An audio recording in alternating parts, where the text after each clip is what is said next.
What if the man who built a hotel wasn't welcoming guests, but hunting them? In the shadow of the 1893 Chicago World's Fair, a charming doctor named H.H. Holmes opened a grand three-story hotel just blocks from the fairgrounds.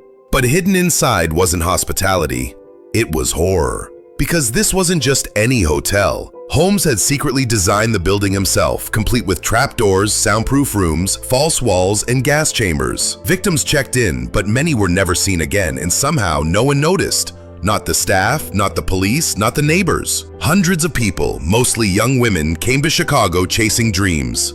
Holmes offered shelter, a job, a place to stay, but he had other plans. And by the time the truth began to surface, the damage was done. So how did Holmes fool an entire city, evade suspicion, and kill with calculated precision? The answer lies inside the twisted architecture of what became known as the Murder Castle. Imagine hallways that led nowhere, rooms that locked from the outside, vents that pumped gas instead of air. All orchestrated by a man who wore a bowler hat, spoke softly, and never once looked like a monster. Think you can spot evil just by looking? Holmes will prove you wrong. He didn't just kill, he engineered murder into every brick of his building. In the next few minutes, you'll step inside the most infamous hotel in American history and learn how America's first serial killer used design, charm, and deception to kill without leaving a trace. Before he became H.H. Holmes, he was Herman Webster Mudgett, a name lost to history, overshadowed by the persona he carefully crafted. From a young age, Holmes was disturbingly bright. Born in 1861 in New Hampshire, he was emotionally distant, socially detached, and already fascinated by death. While other children played, he studied anatomy books and dissected small animals. He didn't flinch at blood, he was intrigued by it. He was also bullied, mocked by classmates, and shaped by a brutal upbringing. But rather than retreat inward, he learned to adapt. He became charming, composed, and manipulative, traits he'd weaponize later. Holmes didn't just survive ridicule, he turned it into armor. By the time he entered medical school at the University of Michigan, his fascination with the human body took on a darker edge. He practiced surgery, but also quietly began running life insurance scams. He'd steal cadavers from the lab, stage fake accidents, and collect payouts under false identities.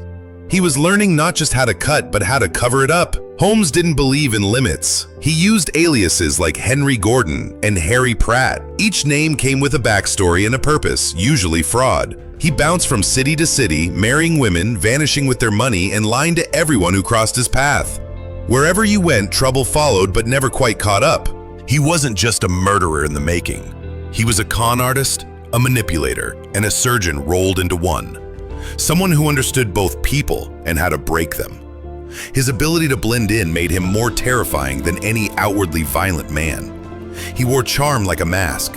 He looked like success, and no one suspected what he was really building. The real horror began when Holmes moved to Chicago and bought a plot of land under yet another fake name. There, he began to design something monstrous, a hotel unlike any other. With its confusing layout, secret corridors, and windowless rooms, it wasn't made for comfort, it was made for control. And yet to the world, he was just another businessman riding the World's Fair boom. The question wasn't just who H.H. Holmes really was, but what he had built right in the heart of a bustling city.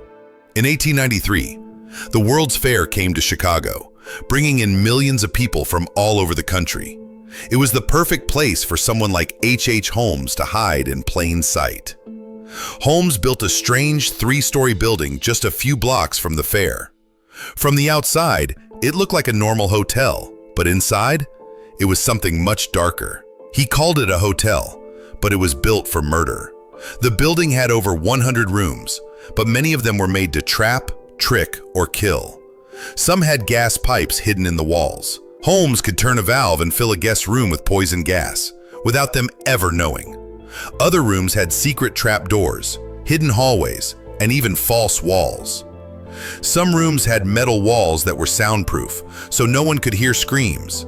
Others had floors that dropped, sending people into the basement, where Holmes kept a furnace, acid barrels, and dissection tools. It was like a maze, but this one was built to make sure you never got out. And here's the scary part. No one knew. Holmes was smart. He hired workers to build small parts of the building, then fired them. He kept changing builders so no one would see the full design. That way, only he knew how all the rooms connected. Even people who work for him didn't see the full picture. Some thought it was just a hotel with strange layouts. But to Holmes, every wall, pipe, and door had a deadly purpose. People came to the World's Fair looking for a better life, or just a place to sleep. Holmes gave them a key, and some were never seen again. He didn't just kill people, he also stole from them. Their clothes, jewelry, even their identities. He sold bones to medical schools. He burned bodies in his furnace, all while acting like a charming hotel owner. Holmes used things people trusted, like hotels, friendly service, and the excitement of the fair, as weapons. He looked kind, acted polite, and made people feel safe. That's how he got away with it for so long. He turned kindness into a trap. The scariest thing? There were so many missing people in Chicago at the time, no one could connect them to Holmes right away. The city was full of strangers, and Holmes knew it. It was the perfect cover for a killer. But if the building was that twisted, why didn't anyone find out sooner? H.H. Holmes was not just a killer. He was also one of the best liars the world has ever seen. He used fake names to open businesses, trick people, and hide his crimes. He didn't just run his hotel of horrors, he also ran pharmacies, offices, and even a glass factory. But behind each business was one goal: to scam, steal, or kill. Holmes didn't live with just one name. He had many, and he didn't live with just one wife. He married several women at the same time, without telling them about each other. Some of these women loved him deeply. Some thought they were starting a new life with a kind man, but then they vanished. He used love like a weapon. Holmes made people trust him so he could take what he wanted, their money, their property, or their lives. And he didn't stop there. He took out life insurance on some of his victims, then faked their deaths or killed them himself. He forged signatures, made up documents, and even claimed to be family to collect the money. Every move was planned. Many of his victims were young women who had left their homes to find work during the 1893 World's Fair. Holmes offered them jobs or a place to stay. Some worked at his businesses, some stayed at his hotel, and many were never seen again. And here's the chilling twist. Some bodies were never found because Holmes got rid of them in horrible ways. He used acid, fire, or buried them deep in his building. But some victims? He cleaned their bones and sold their skeletons to medical schools. He turned murder into profit. Holmes made it hard to tell where science ended and slaughter began. He knew anatomy from medical school. He knew how to handle bodies. He even had friends in business and medicine who trusted him. Everything about him felt calm, charming, and polite. But that's what made him so dangerous. He didn't look like a monster. He looked like someone you'd trust with your home, your job, or your heart. He made emotion his trap. If you loved him, believed in him, or worked for him, you were at risk. He didn't kill out of rage. He killed with a smile. And for years, no one noticed. The city was big. People were always coming and going. Missing people weren't unusual. Holmes knew that, and he used it. But even the best liars make mistakes, and Holmes had no idea that his empire of lies was starting to crumble. What finally stopped him? After the 1893 World's Fair ended, H.H. Holmes ran. He left Chicago and moved from city to city, still using fake names and running new scams. But something had changed. He had started killing even the people who helped him. Business partners, friends, and workers all became targets. His greed grew faster than his lies, and that's what brought him down. Holmes wasn't caught for murder. He was caught for insurance fraud. He had staged the death of a partner to collect money, but this time, investigators were watching more closely. Once police arrested him and started digging deeper, they turned back to his hotel in Chicago. What they found inside was beyond belief. Secret rooms, gas chambers, hidden trapdoors, bones, burn marks. It was no longer a hotel. It was a house of death. And then came the trial. Holmes stayed calm, too calm. He told the court he was possessed by the devil. He said he had no soul and sometimes felt like he had been born with evil inside him. The newspapers exploded. Headlines called him the Beast of Chicago. The public couldn't stop reading about him. Some feared him, others were fascinated. It was like watching a nightmare in real life. Holmes finally confessed to 27 murders, but police believed there were far more, possibly over 200. The exact number may never be known. So many of his victims were women without family, travelers, or workers who weren't missed right away. One man, one building, hundreds gone. And yet, even in the end, Holmes kept trying to control the story. Right before his execution in 1896, he whispered something that left the room cold. "I was born with the devil in me." He wasn't asking for forgiveness. He was claiming darkness as his birthright. But what does that mean? Was he telling the truth or trying to write his own legend one last time? H.H. Holmes was hanged on May 7, 1896. But even in death, he refused to go quietly.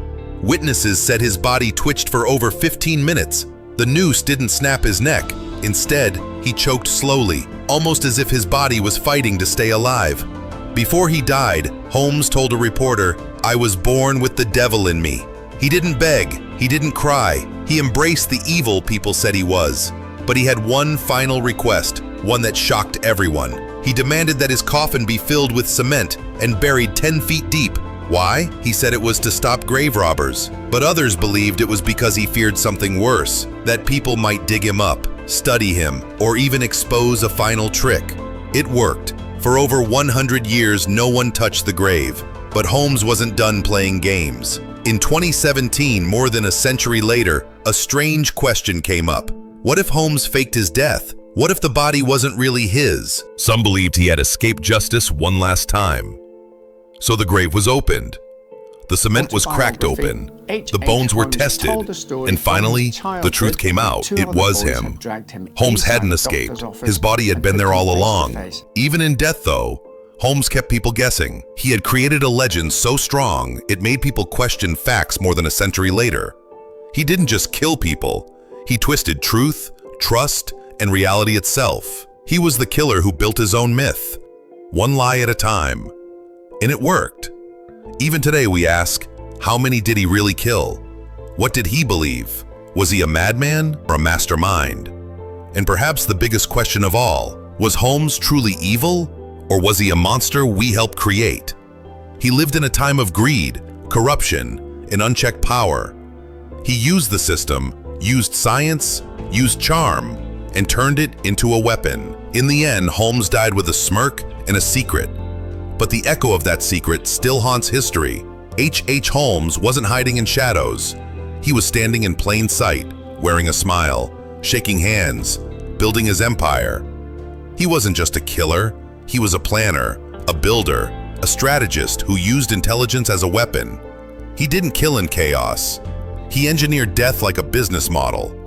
Gas chambers, trapdoors, soundproof rooms, all crafted with surgical detail. This wasn't madness, it was design. Every brick in his hotel was a piece of a puzzle, a structure made not for guests, but for victims. He didn't just build a hotel, he built a machine for murder. And it worked. People came to the 1893 Chicago World's Fair for hope, wonder, and progress. Holmes gave them horror. The realization hits hard. Genius without empathy is more dangerous than rage. It's organized, efficient, and unstoppable. He didn't have to hide. The world let him rise because he looked like success. This was not just a story of death. It was a story of how evil can wear a suit, charm a crowd, and be rewarded for ambition without conscience. This wasn't just a killer. It was a man who built murder into architecture. So now we ask, are monsters born? Or are they built by a world that prizes brilliance more than humanity? H.H. Holmes died more than a century ago, but his shadow still stretches through time. His story isn't just creepy. It's a chilling reminder that darkness doesn't always look like a monster. Sometimes, it looks like a hotel owner, a businessman, or a friend. This isn't just history.